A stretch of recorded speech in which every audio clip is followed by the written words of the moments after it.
Bienvenue à Brienne-le-Château, une charmante bourgade près de Troyes où depuis 2014 Top Gear France a élu domicile pour réaliser son émission. On y enregistre ici les plateaux, ça se passe dans un hangar un tout petit peu plus loin et sur cette piste, les invités réalisent leur chrono. C'est aussi le terrain de jeu du Stig que nous avons pu rencontrer en exclusivité. Salut le Stig, ça va? Ça se passe bien à Brienne-le-Château? D'accord, est-ce que je vois la météo est toujours aussi clémente, hein? Bien humide, comme d'habitude. Bon, c'est toujours aussi loquace, hein? On parle bagnole un peu? Non? Non, pas de bagnole, bon. Et si on mettait tes talons de pilote à profil? Bon, si, tu vas bien nous faire essayer cette voiture raisonnablement peu coûteuse, celle avec laquelle les invités réalisent leur chrono sur cette piste-là.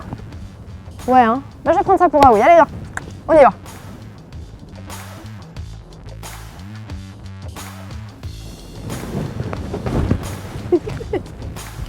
Bah, c'est parti le Stig. Ah. Wouhou!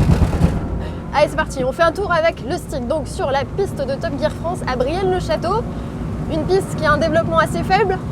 Elle mesure 2 km 1, mais compte 7 virages.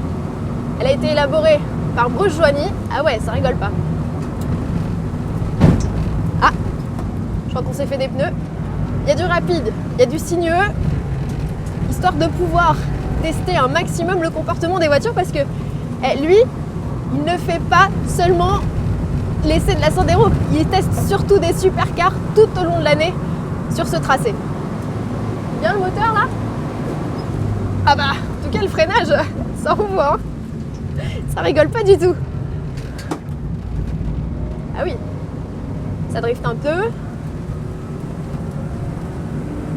Et oui, il faut rappeler que cette Sandero n'a qu'un moteur de 90 chevaux, mais ça a l'air d'être bien suffisant.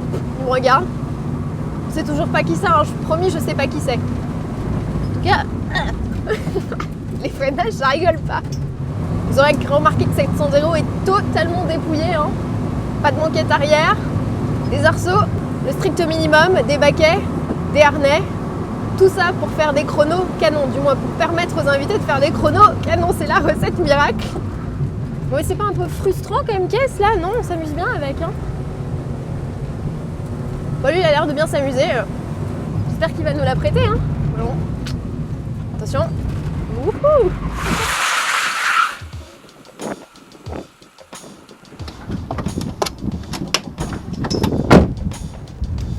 Bon bah c'était super le Stig, dis, tu me la prêtes ta Sandero? Ouais, je vais prendre ça pour un oui, hein.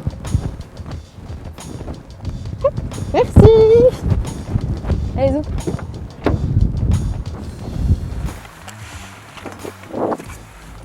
Ah, pas mal du tout. Bon voilà, on a mis la clé, le harnais de ce côté. Nous y voilà. Ah, et ben voilà. Bon, jusqu'ici ça ressemble à tout ce qu'il y a de plus normal comme voiture. Tout a été déconnecté, toutes les assistances. Je suis vraiment seule maître à bord. Allez, on y va, c'est parti.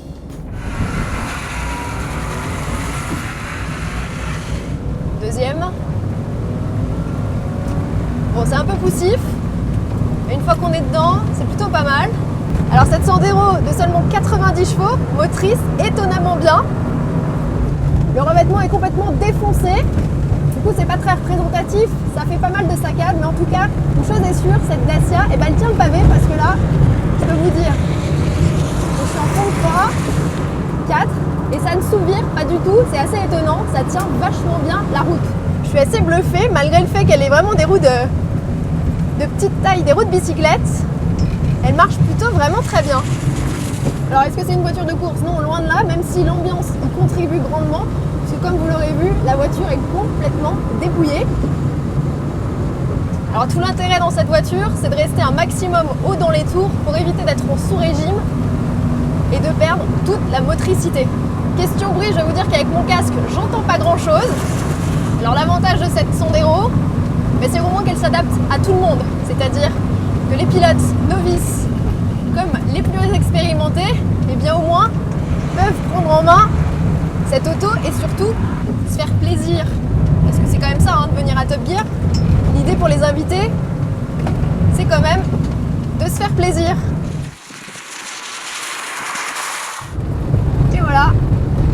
Dernier virage, dernière courbe, accélération maximale. Et voilà, ce tour de circuit est terminé. Bah, c'est vraiment une piste assez sympathique. Donc bah, maintenant, il n'y a plus qu'à aller rendre les clés au Stig, hein, forcément. On va lui demander ce qu'il a pensé de mon tour. Bon bah merci le Stig, c'était super hein. Et bah écoute, j'espère te revoir une prochaine fois. T'en as pensé quoi de mon tour? Bah il est toujours pas très loquace hein, comme d'habitude. En tout cas j'ai été ravie de faire ta connaissance et j'espère te retrouver très bientôt peut-être. Qui sait, on pourra peut-être faire un défi un jour. Hein bon, en tout cas merci beaucoup. À bientôt.